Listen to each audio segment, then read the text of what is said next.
Hey everyone, welcome to another edition of 1+1, your place for inconvenient truth telling and myth busting. And we are joined today or tonight with Professor Radhika Desai of the University of Manitoba. She is a professor of the Department of Political Studies. She is a director of the Geopolitical Economy Research Group and governor of the superb International Manifesto Group, which is linked to that. She's co-editor of New Cold War, president of Society for Socialist Studies. She's also a member of Green Left Canada and was a member of Team Dimitri. Dimitri Lascaris' official campaign team when that right honorable, compassionate gentleman ran for the leadership of the Green Party of Canada and nearly won, being placed second place through the ranked choice voting. She is my guest on 1+1, and she is a brilliant Marxist intellectual and anti-imperialist peace activist. Professor, welcome to the program. Well, thanks very much, Youri, and thanks for that very fulsome introduction.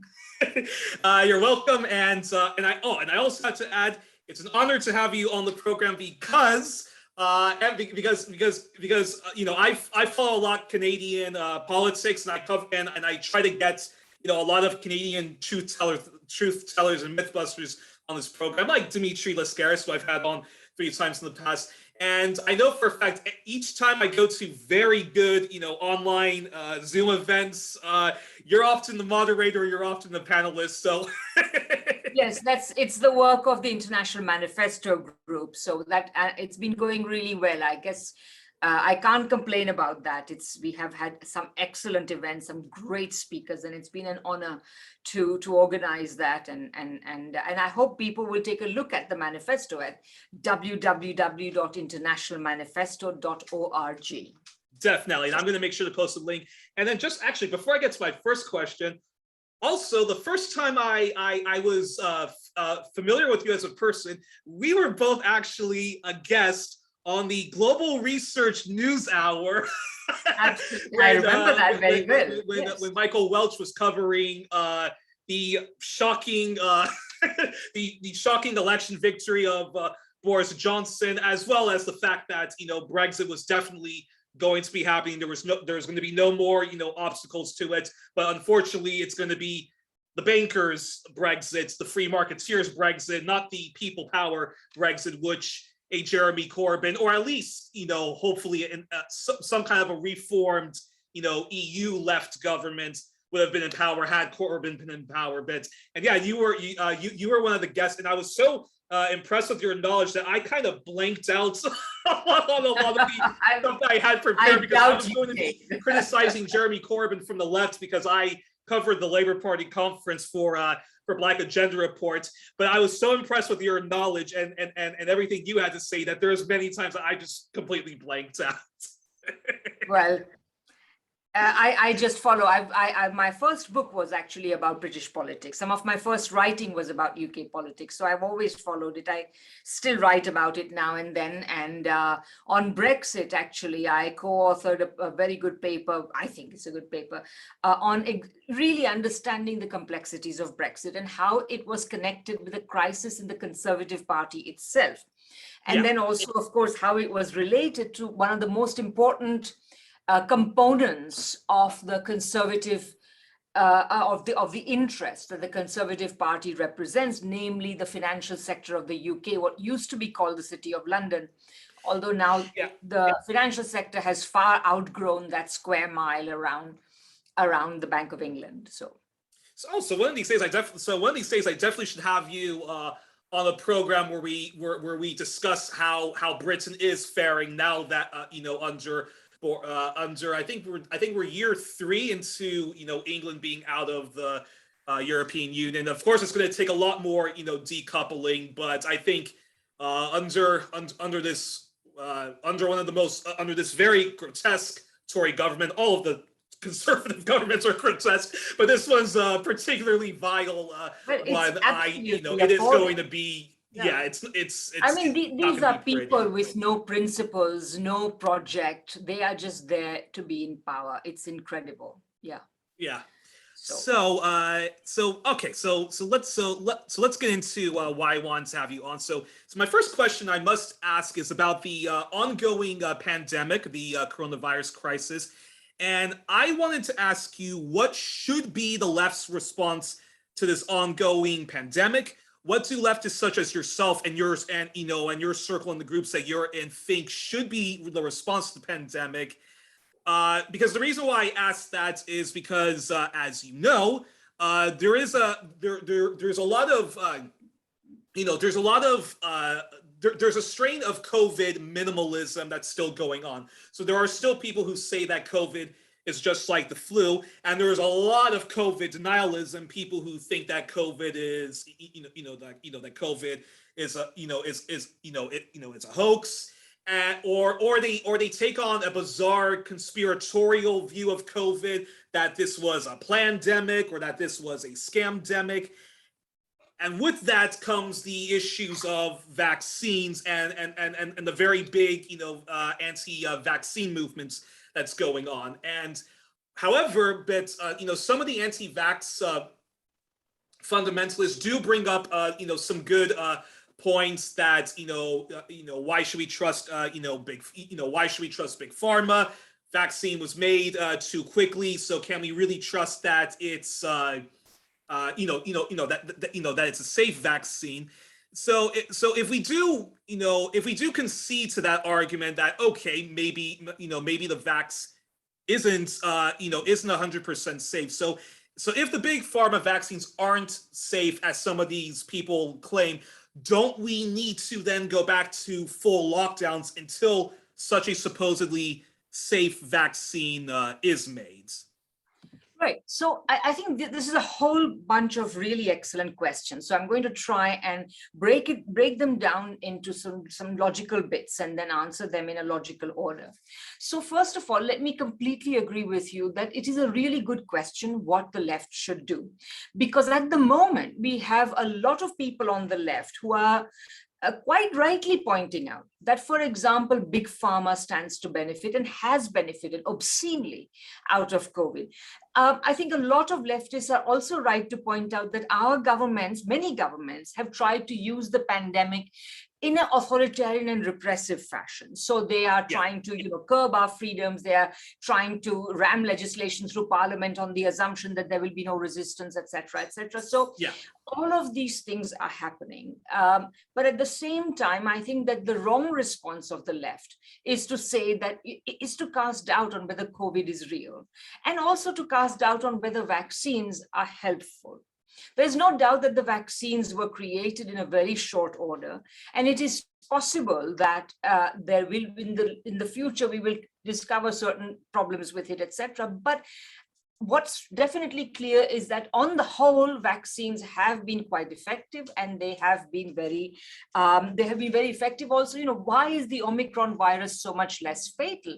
For the simple reason that in Western countries in particular, a lot of people in many countries, the overwhelming majority of the people are vaccinated. So they may even get infected, they may even fall ill, but they are not dying. They are not being hospitalized in the same proportion as previous versions. So it's not just that it may not even be that Omicron is less lethal. It's because we are less susceptible. That's what vaccines have done. So I think the left has to carve a response that takes all of these things into account, that, yes, if big pharma is benefiting, yes, governments are using these things in a repressive fashion, et cetera, but we cannot deny, number one, that COVID is real, number two, that vaccines are helping. So then what do we do? So having completed this first portion, I'll go to the second portion.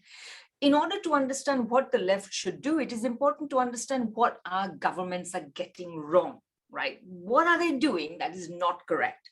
Yes. So here, I would say that the overwhelming majority of Western governments, which are also, I would say, neoliberal and financialized governments, or governments of neoliberal and financialized countries, they have followed a particular strategy. And I should also add here that I would say I would rather confine my remarks to the two leading two or three leading neoliberal financialized economies, namely the United States, the UK, to some extent Canada, and such like countries, because the continental European countries are quite different again, and they have responded rather differently. And on the whole, well, some have done better, some have done worse, but I would say that these leading neoliberal countries have among the worst performance against COVID. So let's say, for the sake of argument, that I'm going to confine myself to UK and US, and then we will bring in other countries as relevant. So what I have to say will apply to them,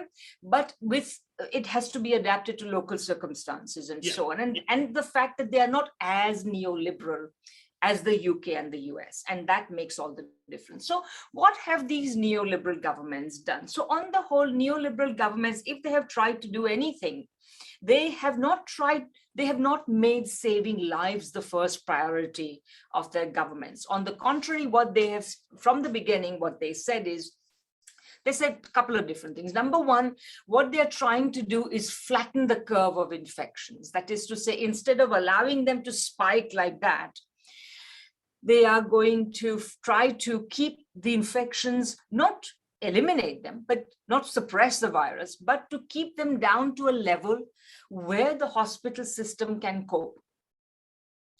So, and in Britain, of course, this was one of the slogans was "Save NHS," right? So as one really excellent critical doctor put it, I forget who it was exactly, but they said, all my life, this is a British doctor, and so all my life, when I grew up, I was told that the NHS would save me. Now I'm being asked to save the NHS. I mean, this is the irony. This is how bad things are. So that was flatten the curve, which means, remember, that you are accepting that X number of people are going to be infected and they're going to die. Or some of many, good proportion of them will die, or unnecessary proportion of them will die. So flatten the curve was one thing. And the other was lives versus livelihoods. We have to try to balance saving lives versus livelihoods. So the implication was that we have to try to keep lockdowns to a minimum so that we can get on with our livelihoods. This term livelihood was actually a euphemism for the capitalist economy, capitalist profits, and the wealth and power of capitalism. So as far as saving lives was concerned, this was the nature of the government response. Saving lives was not paramount. Saving healthcare systems that had already been weakened by 40 years of neoliberalism, neoliberal underfunding, neoliberal contracting out, neoliberal corporatization, etc., etc. So all of this had already weakened these systems. I mean, I remember way before one even imagined anything about COVID, because I follow UK politics a great deal. I remember reports coming out back in 2017, 2018, thereabouts, that an ordinary flu season was overwhelming the NHS. So it had come to that point where an ordinary flu season, where some number of people are going to end up in hospital because they are too susceptible to ordinary flus. And hospital systems expect that. In the winter, you are going to get a high. But they were not prepared for it, because basically everything is, you only have as many beds as you need. So there is no give, there is no spare capacity, there is no resilience. There is no capacity to take an unexpected burden on the system. This is not there. So there was not a priority to save lives. It was a priority to save the national, the healthcare systems. And secondly, the priority was to save the economy. That's where you got all the billions of dollars that the governments have been spending and they have been creating. Remember, a lot of this is money creation. So since the COVID pandemic has hit, these governments and the monetary authorities, the Bank of England, the Federal Reserve, etc., have essentially been what they call printing money. Although, I mean, I don't really mind the word printing money, although some people would like to say, well, it's not printing, it's creating. It's being created by the touch of a few keys of a computer, fine, whatever you want to call it. But essentially, they are creating money in order to buy government debt, in order to lend to big corporations. So now, let me just break it down. So number one, what they have done is the first response, I remember very vividly, and that's when in Canada, where we live anyway, our first experience of lockdown was the weekend of the middle of March, So I remember on the Thursday was my last day of teaching, and that's the day we were told, go home, don't come back. We don't know what's happening. We'll let you know, you're going to teach via Zoom or whatever it was. So, and then that weekend I wrote my first article, and already by that time, one thing was very clear. Like all crises, because basically in the previous week, all asset markets had crashed. Stock market had crashed, bond market had crashed. All asset markets were going down like a stone. Okay, they were coming down like stones. So the Federal Reserve actually just, even more than 2008, even more than 2000, the Federal Reserve printed money like there was no tomorrow. And what was the purpose of it? To give it to the banks, to recapitalize the banks and recapitalize the financial system in order to prevent asset prices from falling. The Federal Reserve was also intervening in these markets to buy these assets, these falling assets, so that there would be a floor under them. The price would not go down so far. So that was one of the responses. Then everybody said, oh, the government has thrown the neoliberal book out of the window because, what's happening is they are keeping unemployed, they are paying unemployed people and blah, blah, and so on. No, bulk of the money that has been spent, hardly any of it actually went directly to working people. At best, it was given to corporations, and then via those corporations, to the extent chosen by the employers, it went to those employees who the employers wanted to keep. But a lot of people did lose their jobs, etc. So this was not the throwing out of the neoliberal book at all. On the contrary, it was following it, but in a different way, because the circumstances demanded different things. So essentially, neoliberalism is not state versus market. Neoliberalism is essentially a government that acts in favor of those who have wealth, who own the productive resources, who are capitalists, etc. And so this was totally by the book neoliberalism. So this was the saving the economy part, and this has continued, and it continues to this day. So now what has been the problem with this? The problem with this is, and remember, of course, that our governments also decided that, okay, the only thing to do, and this in here, they were also helped a great deal by Bill Gates, who kept saying, we are going, you have to find vaccines. He has been on the vaccine kick for a very long time, as you know. So these governments, they basically subsidized big pharma companies to try to come up with vaccines. So from about spring of 2020 until December, we didn't know what was going to happen, but basically these governments thought that you are going to have a lockdown, and after a little bit of a lockdown, you can release it. But the fact of the matter is, every time you ease restrictions, there were new waves of infections. And so the economies went, from lockdown to easing, from easing to lockdown. So there was this yo-yo effect. Then at the end of 2020, you began to know that vaccines would be available. And in 2021, then, vaccines did begin to become available. And we have seen there is a fair degree of uptake, but there are also problems with it. And we'll come to those in a minute. So, and what the West has done since then, since the end of 2020, is basically put all their eggs in the vaccine basket. The idea is that once we vaccinate everybody, everything will be fine. But in all of this, something very fundamental was being forgotten. Vaccines certainly help, I have no doubt about that. And vaccines are part of a larger toolkit that we will need to battle the crisis, but they are not the only thing. And in order to try to think about what else is required to deal with the virus, you have to look to China and some other socialist countries that have astonishingly low per capita, per million death rates. Okay, so China has like 3 point something per million, whereas in the United States, it is nearly 3,000 per million. So that is like 1,000 times more. Okay, that's the rough, it's a very rough figure, but that's a rough comparison.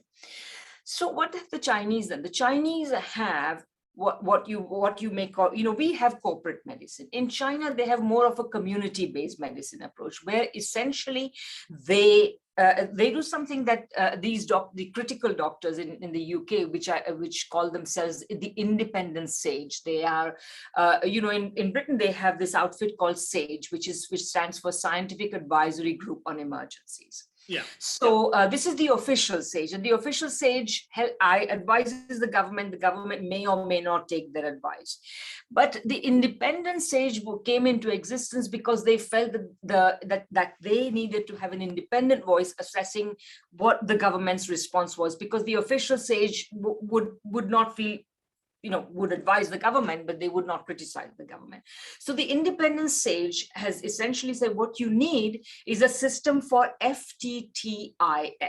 What does that stand for? Find, test, trace, isolate, and support. So that means you have to find every case, you have to test, make sure what it is. So you have to ascertain that this is a COVID case.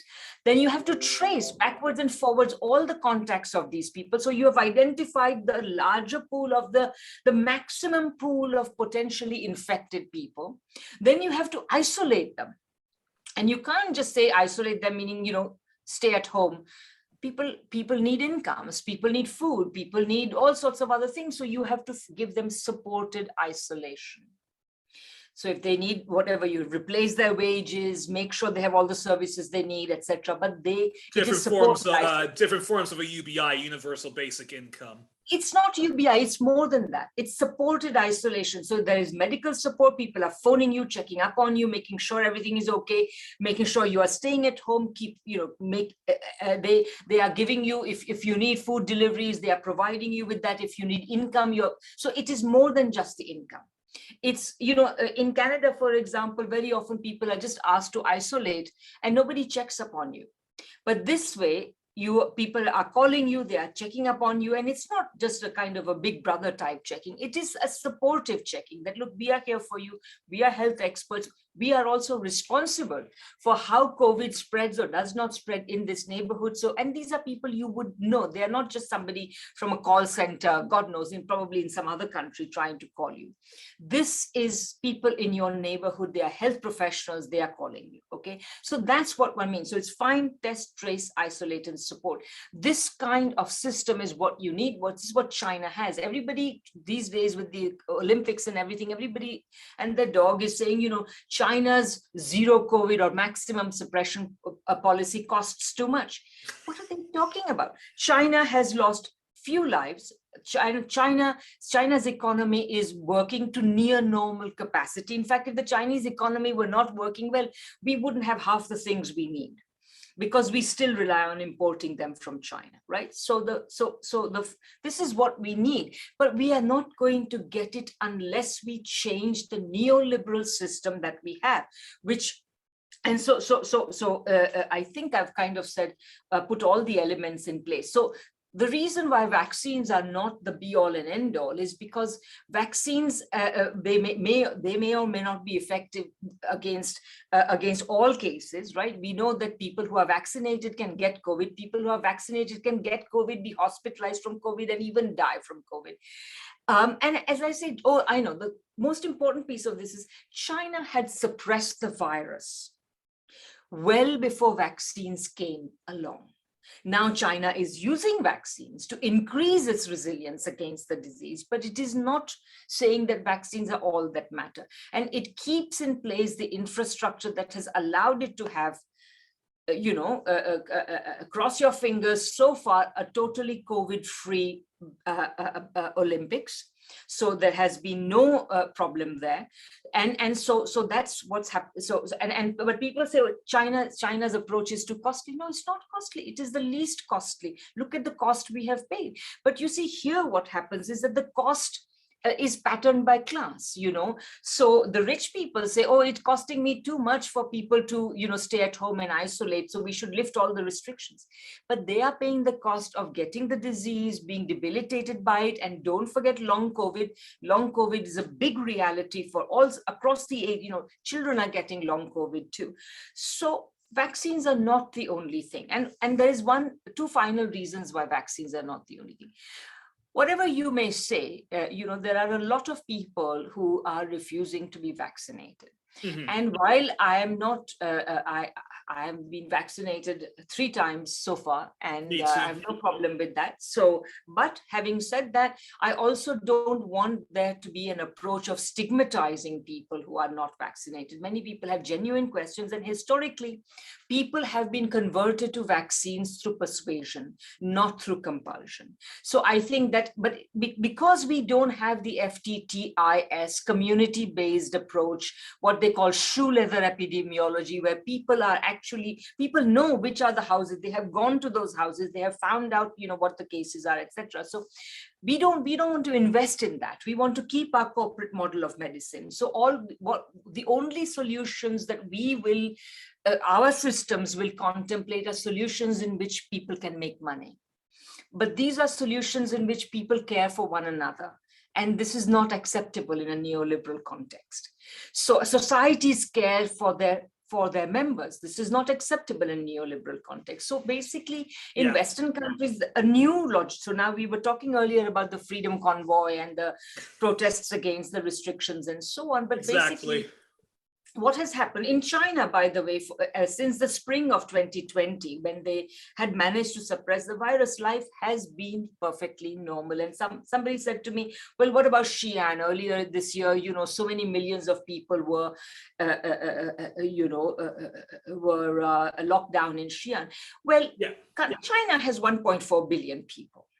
So it would be, if we had, 1.4 billion people, then, locking down a city of 14 billion would not seem so much. It would be like locking down, one city for a short period of time in Canada, right? Yeah. It's not the same thing. I mean, you're just talking about millions of people as though without any sense of proportion, you see.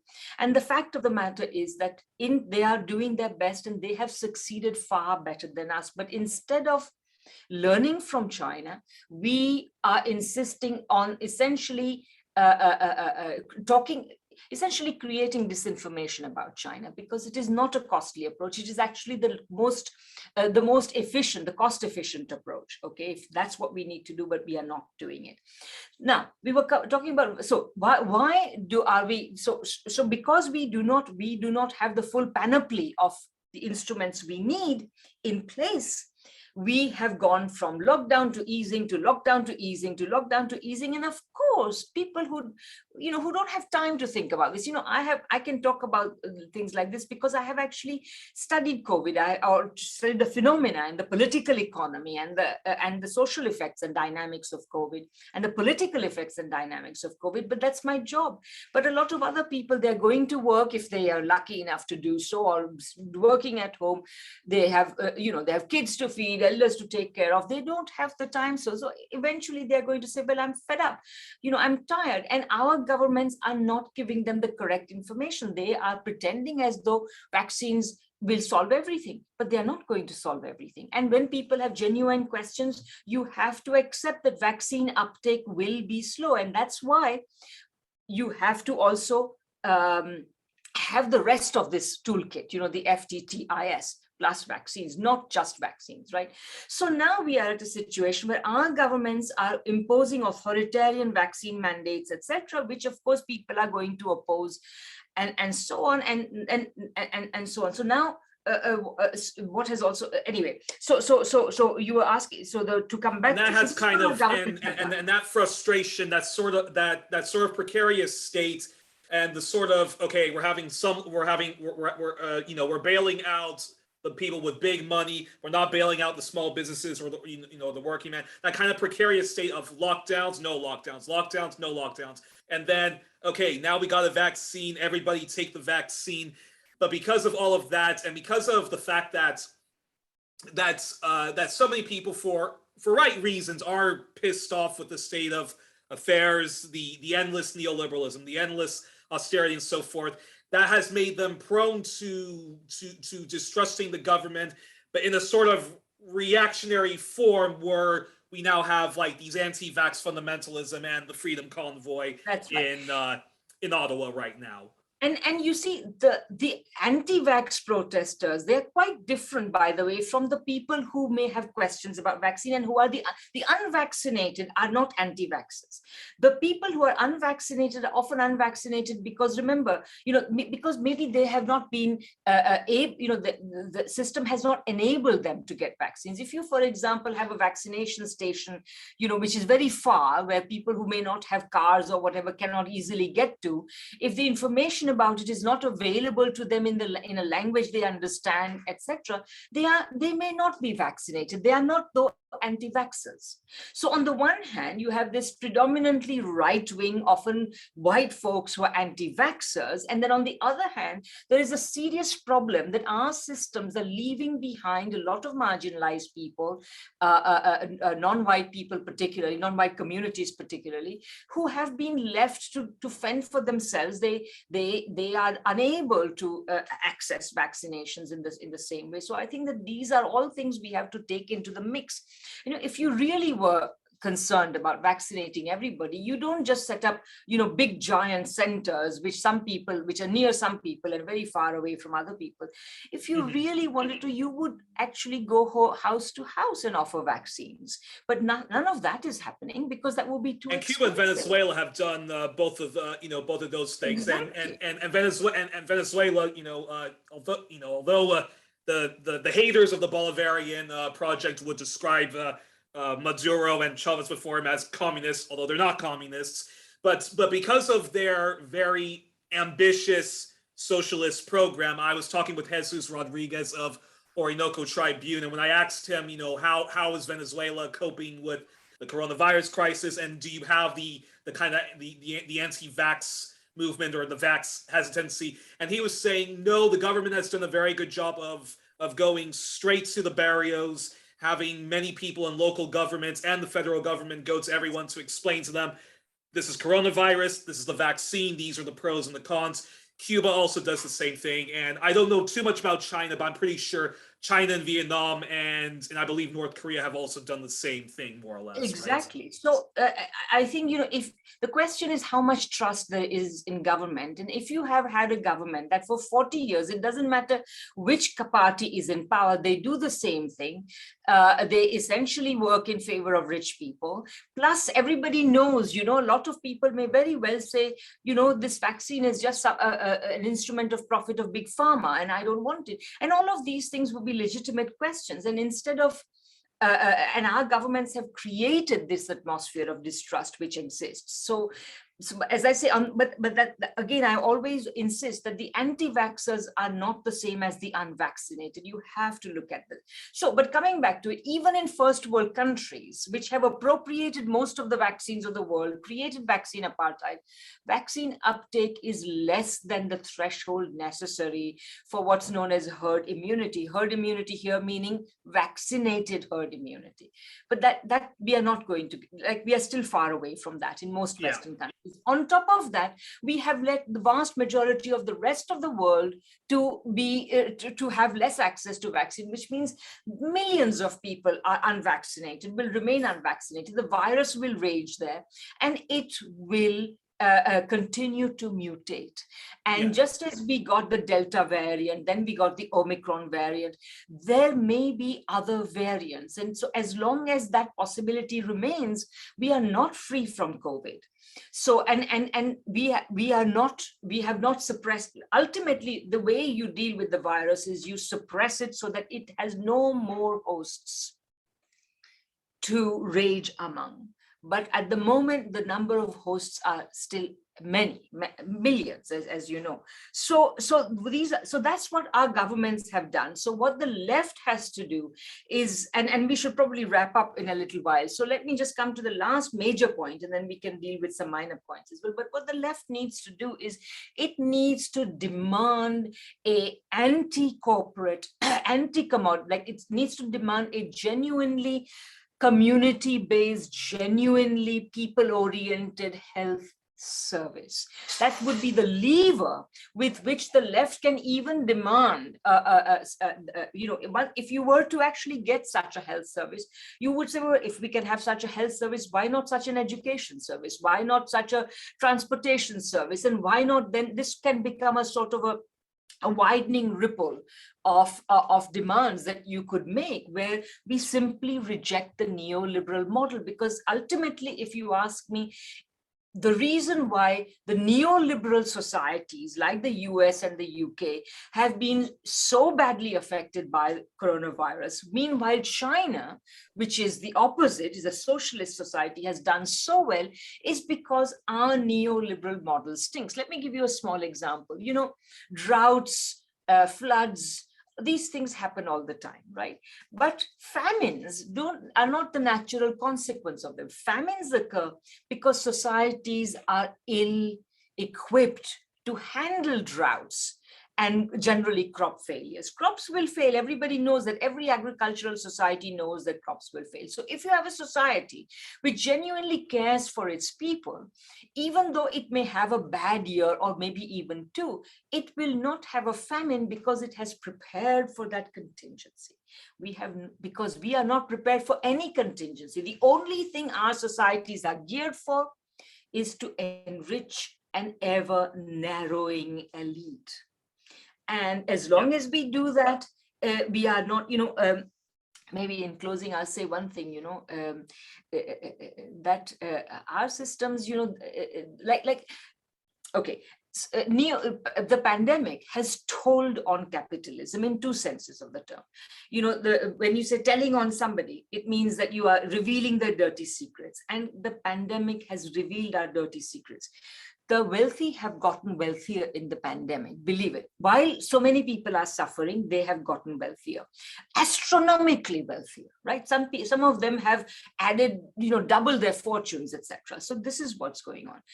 You used to talk about war profiteering. Now we have pandemic profiteering, right?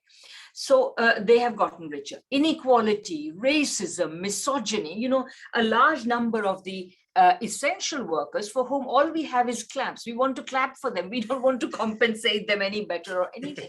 Yeah. So all of this has come out in the open. People are shocked. People are disgusted, right? So this is how the pandemic has told on capitalism. But telling on something is also, when somebody is very ill, you say, imagine that somebody has pneumonia. So pneumonia is really telling on him in the sense that it is imposing burdens on him, etc. So you can say the pandemic is also telling on capitalism, because quite frankly, as a social system, it was already too weak anyway. And now the pandemic is showing that this cannot go on. It is leaving this sort of capitalism completely unable to cope with the challenges this brings. So essentially, early on in the pandemic, people had a lot of hopes and dreams about how we were going to make the society better, and we're going to build back better and whatnot. This has not on the whole happened. The whole Biden thing, Biden used this phrase in order to get elected, but he has really nothing to give to the ordinary people of the United States. Johnson has nothing to give to the ordinary people of the United Kingdom. So the thing, and actually there's another thing, this is the best note to end on. The left has to be prepared to mount a massive challenge to capitalism. And by the way, massive challenge to neoliberalism and capitalism, because the neoliberal form is the only form capitalism can take today. So just so you know, it's not, by saying neoliberal, I don't mean that somehow there's a better form of capitalism. We've come to the end. Neoliberalism is the only form. This is what we have to attack. There is no other form of capitalism.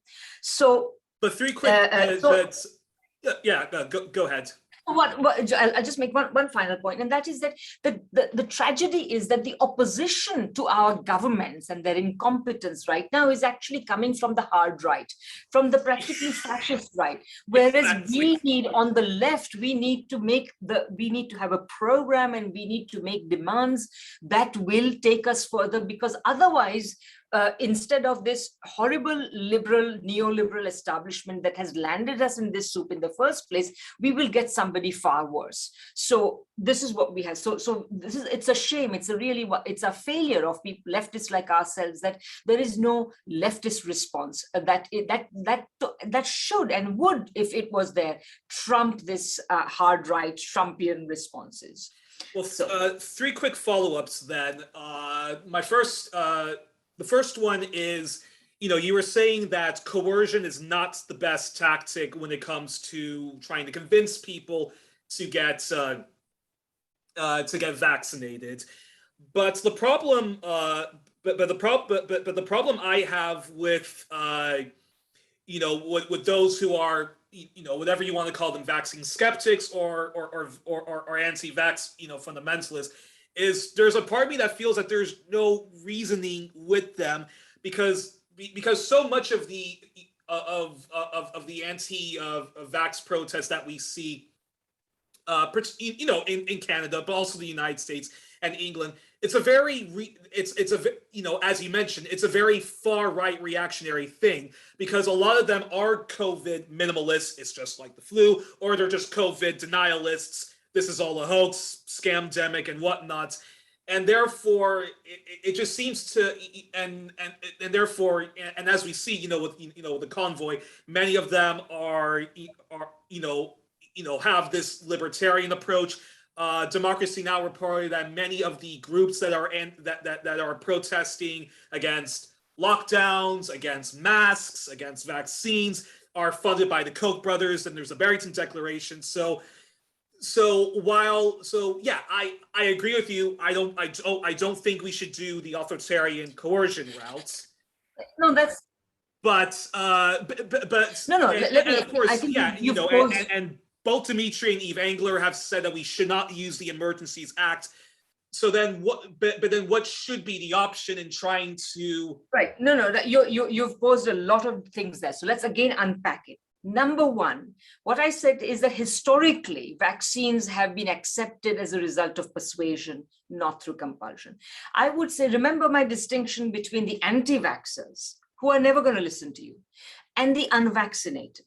I think if you had a broader approach saying, okay, where are the unvaccinated? Let's reach out to them. Let's offer vaccines to them. Let's offer them in a language they can understand, in a context where they can actually take it, etc. I would say you would eliminate most of the problem of the unvaccinated.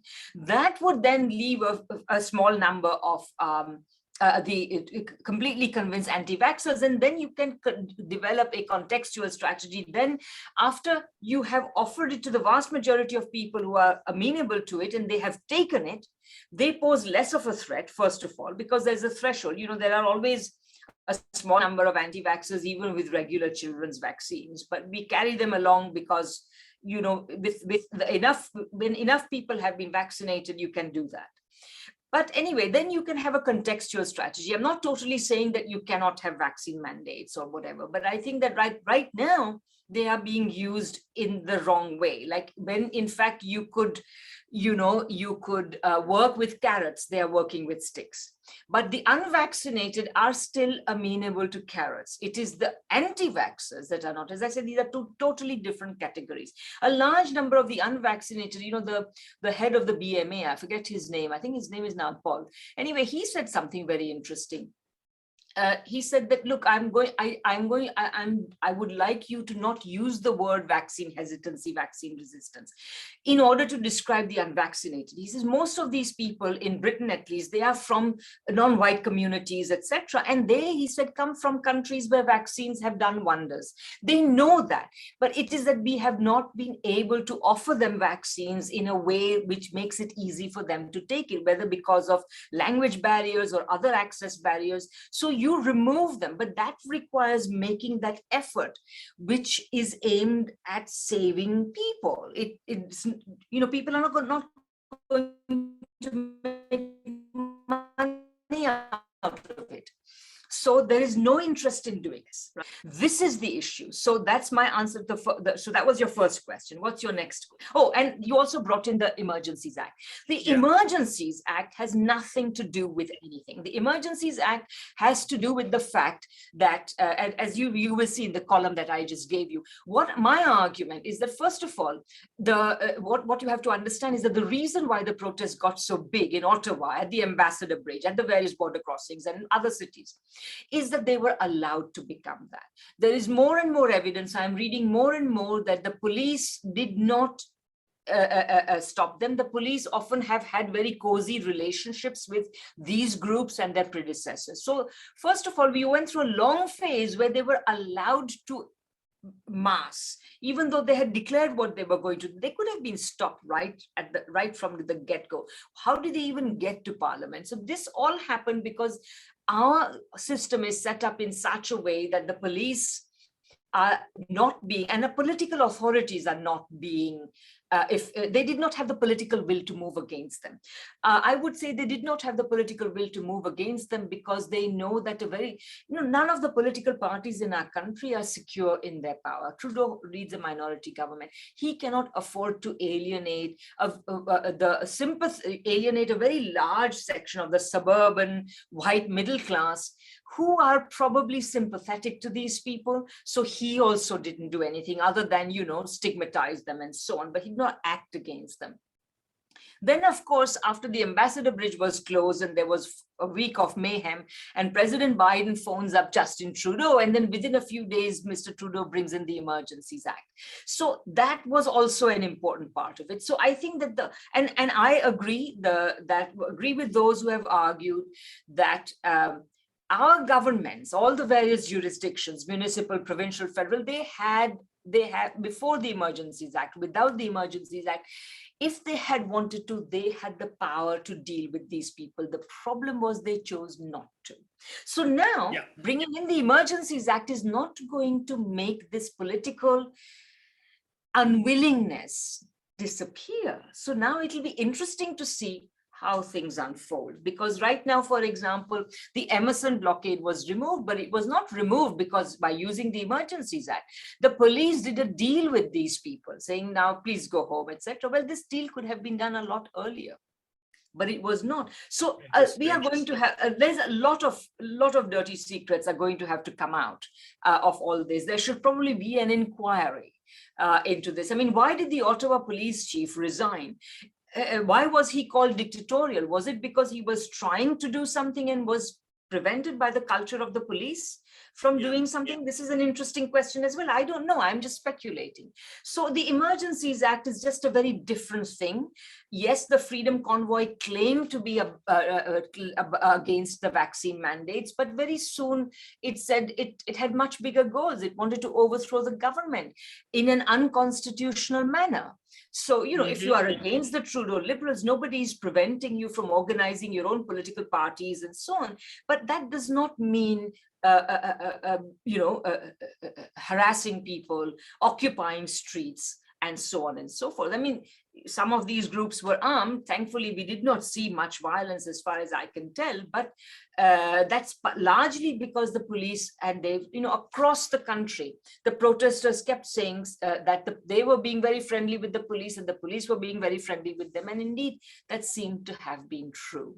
So we will just have to go ahead and, go forward and see what we find out, I just have to say to those left-leaning folk, I'm not going to say any names, but to those left-leaning folk and even some on the anti-imperialist front who are cheering on the Freedom Convoy, I mean, I don't know what to say to them, but all I can say is that, guys, this is not some wonderful left people power left-wing movement. This is a far-right reactionary movement, and even if you don't agree, and even if you don't trust the vaccine and don't believe in vaccine mandates, these are not people that you should be supporting. And if you're retweeting Rebel Media, well, Rebel Media is a far-right trash YouTube channel. So I just have to say that. And and I also agree with you. I personally think if people don't trust the vax, then I'm sorry, guys, then we have to go back into lockdowns. And yes, lockdowns are not good for mental health and all that, but that's why, as a leftist, I advocate bailing out the people. So suspend people's rents, suspend people's mortgages, give people a universal basic income, and stop the austerity of hospitals. And in fact, if we're unable to build new hospitals like what China did, then at the very least, we should be able to use the goodness that's in the emergency acts, which is nationalizing the private hospitals and so forth, so that everybody is taken care of. That would be my response. And ultimately to institute against this pandemic and the future pandemics that will come, a community-based healthcare system that is capable of doing find, test, trace, isolate, and support. This is the key. This is what has enabled China to suppress the virus. We need to imitate that, and that requires community-based healthcare systems, that requires healthcare systems that are not source of profit, but they are actually points of service. They require and allowing China's vaccines, allowing Cuba's vaccines, a lot of them which were made by natural herbs or however it was done, but allowing those to go into the United States, go into the UK and elsewhere. And of course, and knowing Cuba, they're going to give it at a very cheap price. Yes, but remember, and their expertise on how to organize this kind of community-based system that is made their societies resilient to COVID, and that has minimized economic disruptions, so that China's economic engine is still going, is certainly far better than any of ours. So, this is the whole point. By prioritizing the saving of lives, they have saved lives as well as livelihoods. All right. It is not, those two goals are not opposed to each other. They are in the same direction. And just before I let you enjoy your weekend, Professor, I'm going to skip some of the questions I prepared, but I usually normally end the program now by doing this very quick questionnaire that was done by Marcel Proust, later Bernard Pivot, and James Lipton of Inside the Actor Studio. And in honor of James Lipton, I'm going to do this quick questionnaire with you. So before I let you go, so Professor, what is your favorite words? My favorite words. Favorite word. My favorite word, actually, my favorite word is no. Really? Oh, yes. That's because the you first have I've to ever heard use it. That. You have to use it. I have to use it a lot. These days, it is no. Yeah. I have this wonderful picture. I wish I had saved it. It's a photograph of a demonstration, and it's raining, so everybody's wearing raincoats, and then you can see there's a sea of signs, but the focus of the photograph is this child, and it's holding up a placard, and all it says is no. What's your least favorite word? My least favorite word. My least favorite word. And it can be in any language.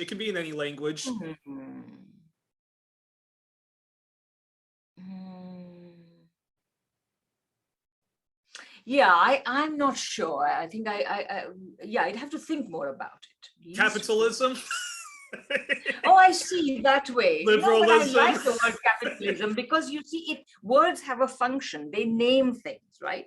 So capitalism may be my least favorite system, but the word itself is useful because it helps us to identify what it is, right? So my least favorite word, it would be something, have to be something that is, used in a way that denies its meaning or something, but I'd have to think about it. It'd be like something tanky campism. Oh, right, those sort of my least favorite word then would be not tanky, but the opposite of politically correct would be, I don't know. Like campism, then. Yeah. Maybe we can settle for tanky, but I'm not sure. Yeah. All right. What sound or noise do you love? What noise do I love? Yeah, what sound or noise do you love? Yeah, I love, I don't know, things like the rustling of leaves, streams, waves. What other noises do I love? Of course, I always love a good set of drums as well. So Yeah. the tabla in India, we have this wonderful instrument, the percussion instrument called tabla in India. They're beautiful. So they practically sing. So what sound or noise do you hate? What sort of noise do I hate? Yes, I hate a lot of machinery. I hate snow blowers, lawn mowers, Yeah, etc. Yeah. What's your favorite curse words? Oh dear. What is my favorite curse word? I love to use the word invertebrate because it means someone who is spineless. They don't have any principles. So. And what turns you on emotionally, spiritually, or creatively? Oh, I think that's a really interesting thing, and I would say human connection and human solidarity. I can weep copiously at movies, because I just really relate to all those elements that are about human connection, about human solidarity with each other, and so on. So to me, those things are very moving. Yeah. And what turns you off? What turns me off is falseness. Anyone who is being false, and I think I have like Justin Trudeau, the white Obama, and Obama, the black Justin Trudeau. That's not a bad analogy. In fact, I remember even when many leftists were back in the 90s, when a lot of leftists still thought, oh, Tony Blair was really great because he'd won such a great victory, and I couldn't stand the man. Like, I knew from the get-go that he was false. And how false he was, we now know even better, and none of that surprises me. Like, and Boris Johnson is false. So unfortunately, we live in a world where we are condemned to have false people, and by the way, that includes people like Biden even, and so on. These people are false. Exactly. So to me, that's what really turns me off completely. Like, to me, I avoid such people. So. And what profession, if you weren't doing your great academia, your great journalism, and all of your and all of your people power activism, so if you weren't doing all of that, what profession would you love to do? Oh, that's a really great question. And I would say anything. Well, there are a range of things which allow me to use my hands in any way. So whether it is gardening or cooking or carpentry or building something. So I sometimes think about that. And other times I kind of think, well, if I hadn't become a social scientist, and I still think it's much harder to be a social scientist than to be a natural scientist, but I wouldn't have minded being some sort of natural scientist of any kind, quite frankly. Okay. I mean, I find biology is just as fascinating as astrophysics or whatever. So to me, I mean, so you would love to meet David Suzuki in person, but instead of talking politics, actually talk to him about all the science. Then. Yes, exactly.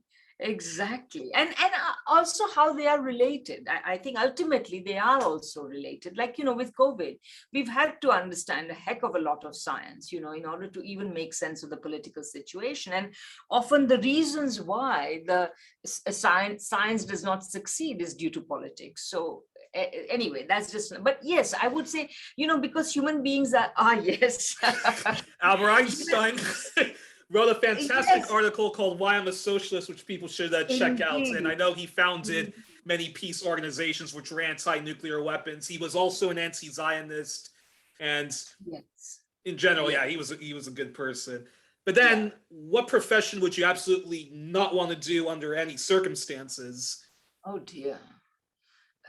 What profession? Probably salesman or sales manager. Yeah. Okay. Because it involves telling a lot of fibs, basically. And my final one before I let you enjoy your weekend. If heaven exists, what would you like to hear God say as you arrive to the as you arrive to the afterlife or the pearly gates? Oh, wow. What would I want God to say? If heaven exists,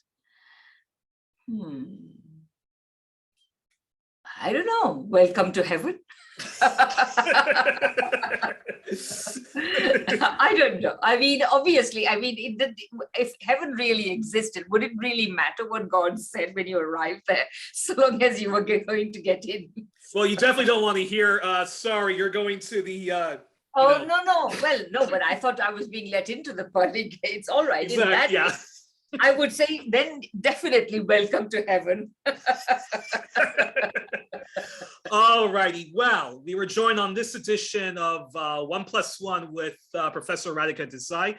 And before I stop, I have to, mention all of the have to mention all the groups. Yeah, so we were joined on this edition of 1+1 with Professor Radhika Desai, who is, I have to remind everyone, is a professor of the Department of Political Studies at University of Manitoba, director of the Geopolitical Economy Research Group, governor of the International Manifesto Group, co-editor of New Cold War, president of Society for Socialist Studies. She's a member of Green Left Canada and was a member of Dimitri Lascaris' official campaign, Team Dimitri. Professor, you have a great weekend, and I look forward to having you back on as a regular. I'm looking forward to future topics we're going to get into, and thank you for joining me today on this very important topic, the polarizing subject of coronavirus. And again, thank you so much. Great pleasure, Youri. Anytime.